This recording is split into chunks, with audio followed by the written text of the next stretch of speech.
नमो भगवते वासुदेवाय नमः। विष्णु पर्व 105वां अध्याय।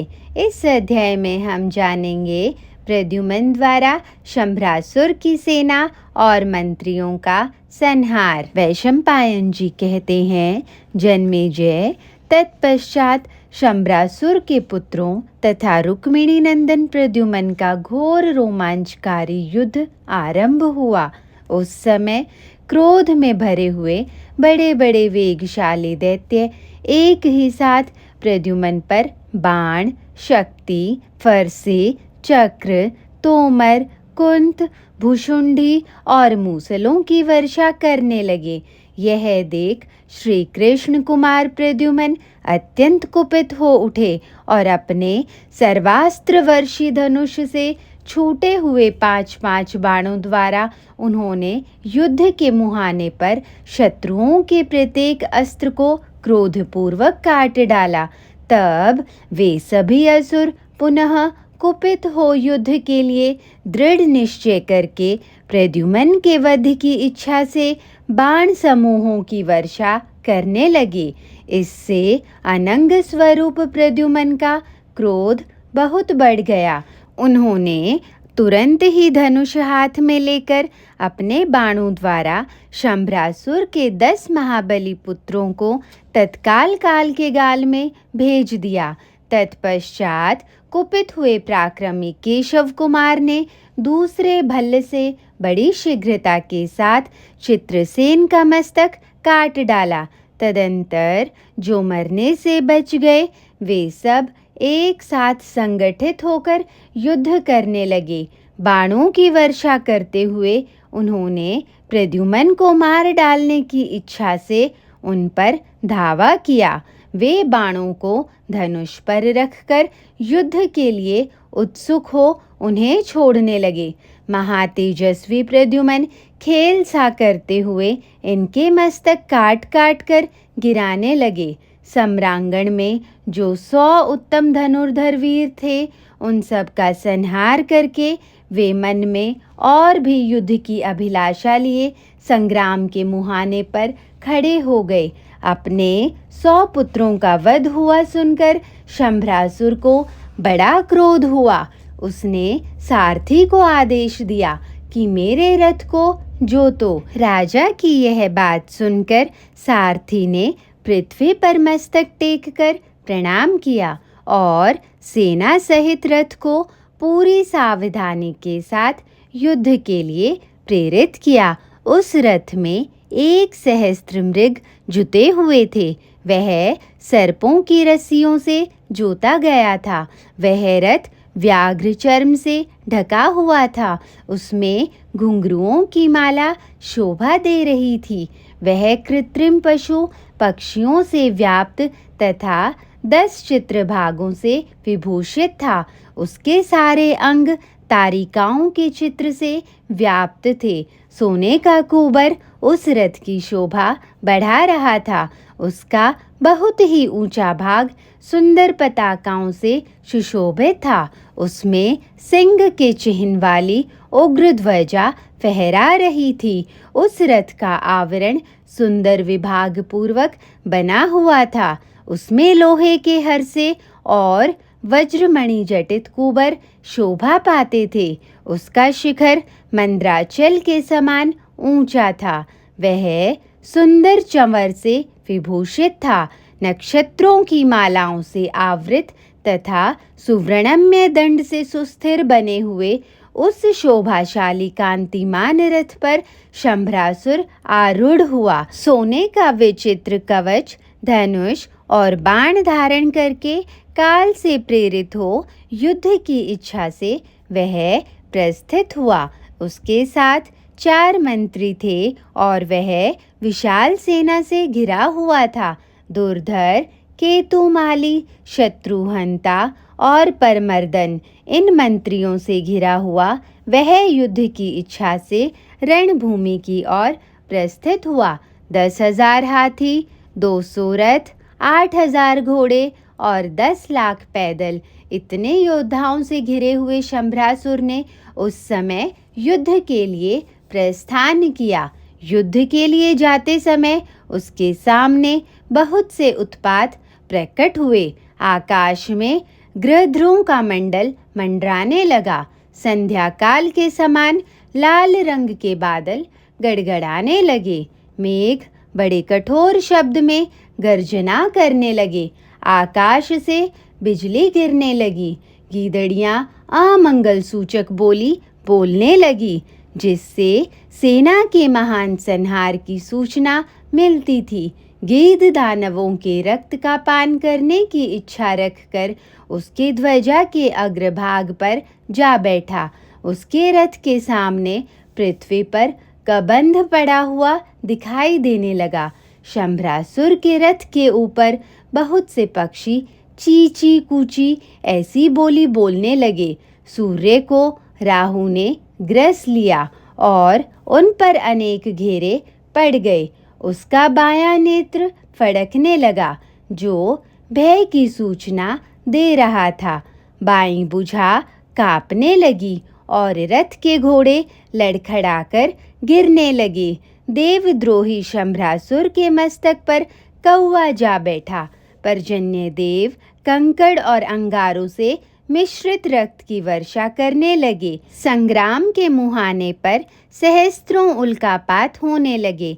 घोड़े हाँकने वाले सारथी के हाथ से चाबुक गिर पड़ा। इन उपस्थित हुए उत्पातों की कोई परवाह न करके क्रोध में भरा हुआ शंभरासुर प्रद्युम्न को मार डालने की इच्छा से आगे बढ़ा। उस समय एक ही साथ भेरी, मृदंग, शंख, पणव, आनक और दुंदुभी आदि बाजे बज उठे। उनकी तुमुल ध्वनि से यह पृथ्वी कांपने लगी। उस महान शब्द से सारे पशु पक्षी संत्रस्त हो गए और भय से व्याकुल चित्त होकर सब और भागने लगे। उस समय रणभूमि के मध्य भाग में शत्रु के वध का चिंतन करते हुए श्री कृष्ण कुमार प्रद्युम्न असंख्य सेनाओं से घिरे हुए युद्ध के लिए दृढ़ निश्चय करके खड़े हुए थे। शंभरासुर ने कुपित होकर प्रद्युम्न पर 1000 बाणों का प्रहार किया। उन बाणों को अपने पास आते ही प्रद्युम्न ने एक सिद्धहस्त योद्धा की भांति काट डाला। अब प्रद्युम्न धनुष लेकर बाणों की वर्षा करने लगे। उस समय उस सेना में ऐसा कोई भी सैनिक नहीं था जो उनके बाणों से विद्ध न हुआ हो। प्रद्युम्न के बाणों के प्रहार से वह सारी सेना युद्ध से विमुख हो गई और भयभीत की भांति शंभरासुर के समीप सिमटकर खड़ी हो गई। अपनी सेना को भागती देख दानवराज शंभर क्रोध से अचेत सा हो गया। उस समय उसने अपने मंत्रियों को आज्ञा दी, तुम सब लोग जाओ और मेरे आदेश से शत्रु के उस पुत्र पर प्रहार करो। तुम्हें इस शत्रु की उपेक्षा नहीं करनी चाहिए। इसे शीघ्र ही मार डालो। यदि इसकी उपेक्षा की गई तो यह उपेक्षित रोग की भांति निश्चय ही शरीर का नाश कर डालेगा। अतः मेरा प्रिय करने की इच्छा से इस दुर्बुद्धि पापी का वध कर डालो। तब उन मंत्रियों ने स्वामी की आज्ञा को शिरोधार्य करके क्रोधपूर्वक बाण वर्षा करते हुए बड़ी उतावली के साथ रथों को हाँका।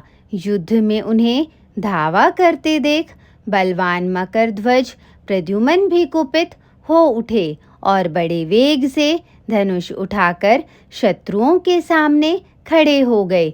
रुक्मिणी का आनंद बढ़ाने वाले महातेजस्वी प्रद्युम्न ने अत्यंत अमर्ष में भरकर झुकी हुई गांठ वाले 25 बाणों से दुर्धर को, 63 बाणों से केतुमाली को, 70 बाणों से शत्रुहंता को और 82 बाणों से परमर्दन को घायल कर दिया।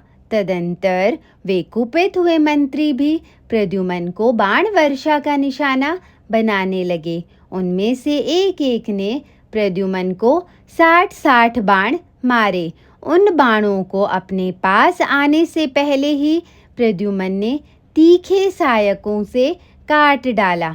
तत्पश्चात एक अर्धचंद्राकार बाण लेकर समस्त राजाओं और उनके सैनिकों के देखते देखते दुर्धर के सारथी को मार डाला।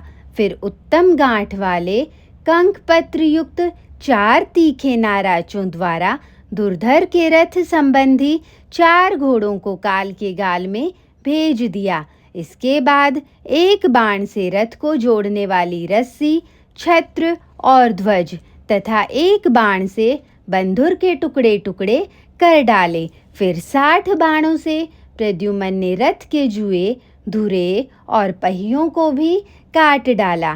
तदंतर प्रद्युम्न ने कंक पक्षी के पर लगे हुए और अत्यंत तेज किए हुए एक बाण को लेकर दूसरे के आश्रय पर जीने वाले दुर्धर के हृदय पर छोड़ा।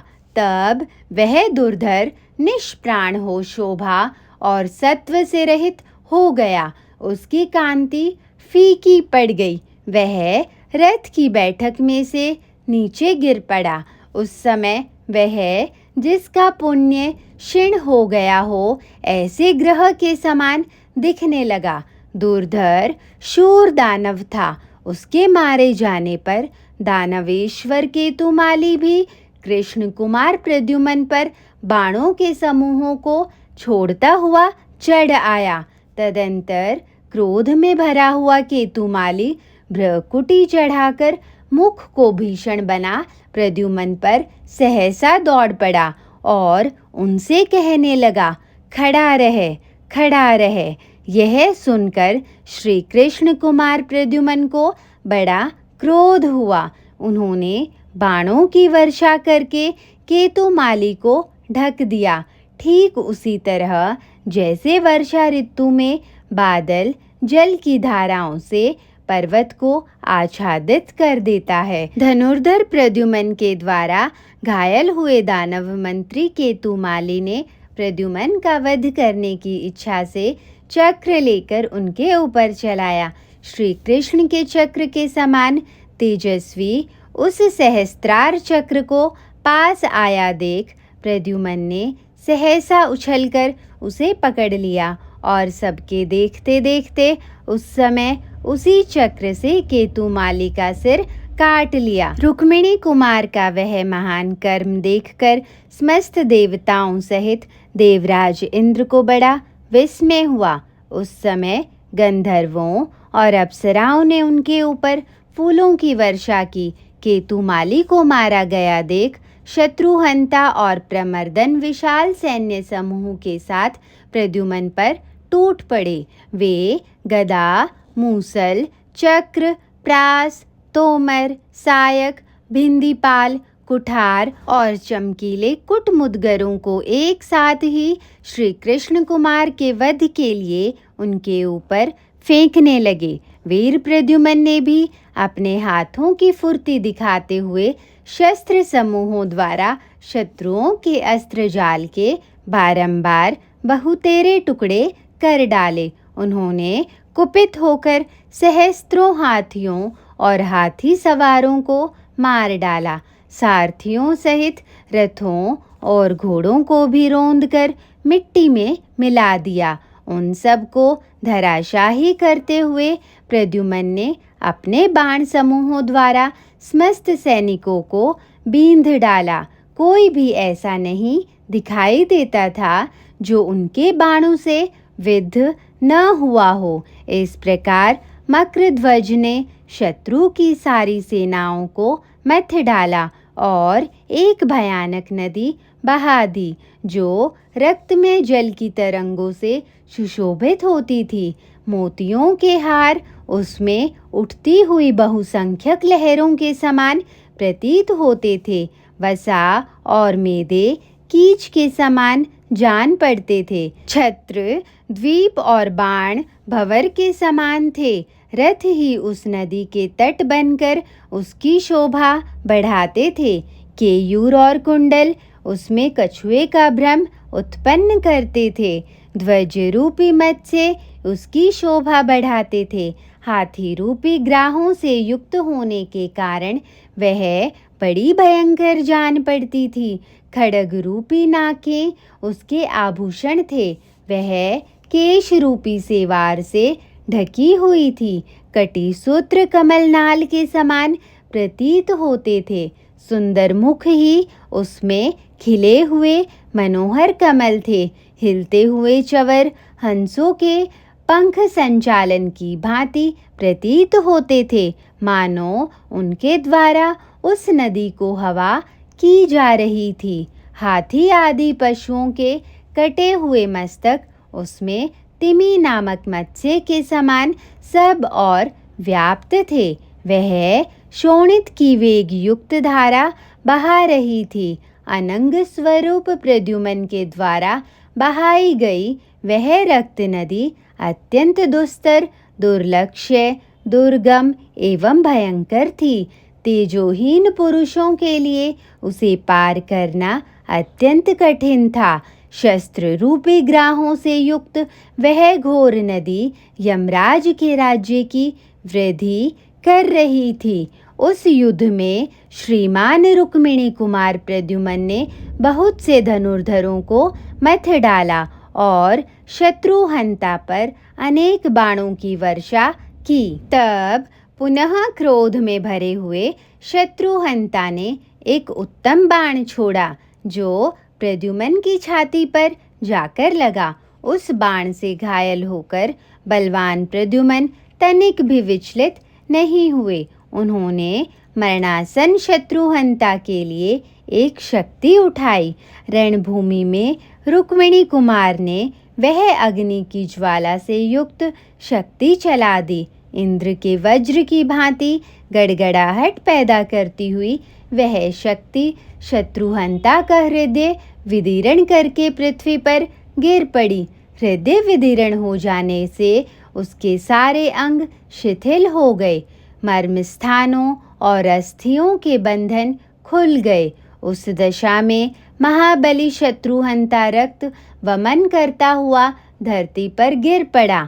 शत्रुहंता को धराशाही हुआ देख परमर्दन युद्ध के लिए डट गया। उसने मूसल हाथ में ले लिया और यह बात कही, अरे खड़ा रहे, तुझे युद्ध बड़ा प्रिय है न? इन प्राकृत सैनिकों के मारने से तू क्या लाभ उठाएगा? दुर्बुद्धे, तू मेरे साथ युद्ध कर, फिर तो तू नहीं हो जाएगा। तू वृष्णि कुल में उत्पन्न हुआ है। तेरा पिता हम लोगों का शत्रु है। मैं उसके पुत्र को मार डालूंगा, फिर वह स्वयं ही मर जाएगा। दुर्बुद्धे, उसके मरने से समस्त देवताओं का क्षय हो जाएगा। इस प्रकार अपने शत्रुओं के मर जाने पर समस्त दैत्य और दानव आनंद के भागी होंगे। मेरे अस्त्र से तेरा वध हो जाने पर तेरे ही रक्त से मैं शंभरासुर के पुत्रों का तर्पण करूंगा। आज वह भीष्मक की पुत्री रुक्मिणी तो तुझ जैसे नौजवान बेटे को मारा गया और गतायु हुआ सुनकर निश्चय ही करुण विलाप करेगी। तेरे उस पिता चक्रधारी कृष्ण की आशा अब निष्फल हो जाएगी।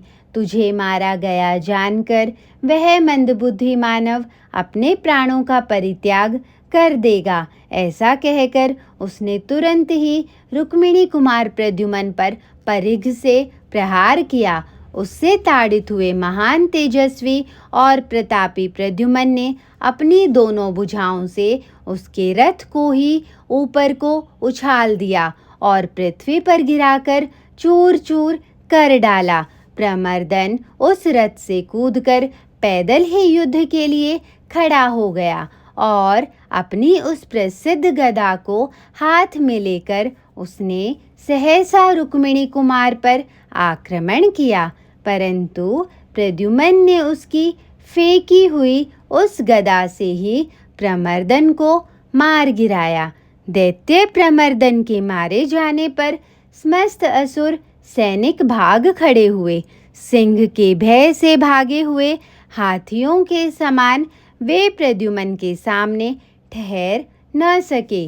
जैसे शिकारी कुत्ते को देखकर भेड़ों का समूह पलायन करने लगता है, उसी प्रकार प्रद्युम्न के भय से पीड़ित हुई दैत्य सेना विषादग्रस्त होकर भागने लगी। उन सब सैनिकों के वस्त्र खून से रंग गए थे, केश खुले हुए थे, वे शोभाहीन हो गए थे।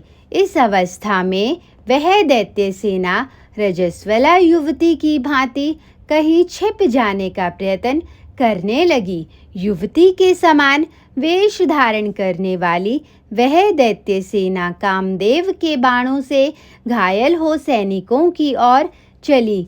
उस समय वह भय आदि से पीड़ित हो रही थी, समर रूपी सूरत को तो देखने में भी असमर्थ थी, केवल उच्छ्वास लेती हुई अपने घर को जाना चाहने लगी, वहाँ ठहरना नहीं। इस प्रकार श्री महाभारत के खिलभाग हरिवंश के अंतर्गत विष्णु पर्व में शंभरासुर की सेना का पलायन विषयक 105वां अध्याय पूरा हुआ। जय श्री कृष्णा।